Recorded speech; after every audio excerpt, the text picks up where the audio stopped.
NEET chemistry का syllabus देख के ऐसे लगता है जैसे कि इतना सारा हम लोग कैसे याद करेंगे, इतने चैप्टर्स को कैसे सॉल्यूशन करेंगे, कैसे पढ़ेंगे।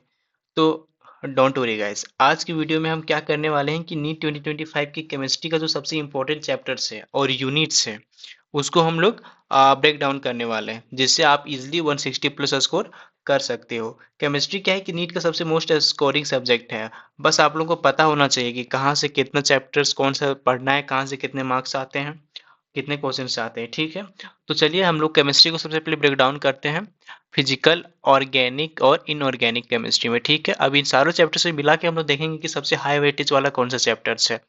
तो सबसे पहले हम लोग देखते हैं कि फोर क्वेश्चंस जहाँ से हम लोग आता है जो चैप्टर से, उन चैप्टर्स को सबसे पहले देखते हैं। तो सबसे पहले जो है वो केमिकल बॉन्डिंग है, फिर पी ब्लॉक एलिमेंट्स है, फिर एल्डिहाइड, कीटोन और कार्बोक्सिलिक एसिड है। ये वैसे चैप्टर्स है जहाँ से 4 एक्सपेक्टेड क्वेश्चंस पर ईयर्स आते हैं और आ सकते हैं। ठीक है, चलिए अब हम लोग इससे कम 3 to 4 क्वेश्चंस वाले चैप्टर्स को देखते हैं।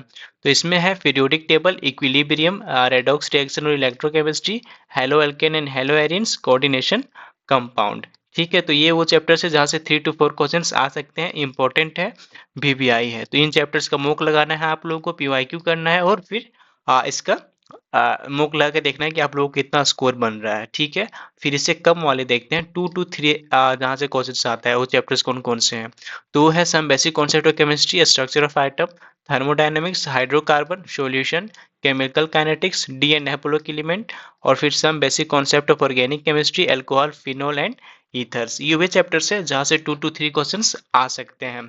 ओके गाइज, तो इन चैप्टर्स के भी आप लोगों को पीवाईक्यू लगाना है और फिर इनका मूक लगाना है, न्यूमेरिकल प्रैक्टिस करना है। ठीक है, अब हम लोग देखते हैं 1 to 2 एक्सपेक्टेड क्वेश्चंस के लिए।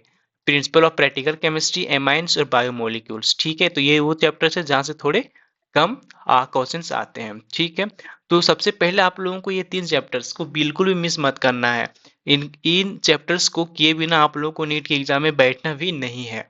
ओके, तो सबसे पहले इन 3 चैप्टर्स को आप लोगों को पूरा सॉल्यूशन करना है, देन फिर इनको करना है, फिर देन इनको करना है और फिर इनको करना है। ठीक है गाइस।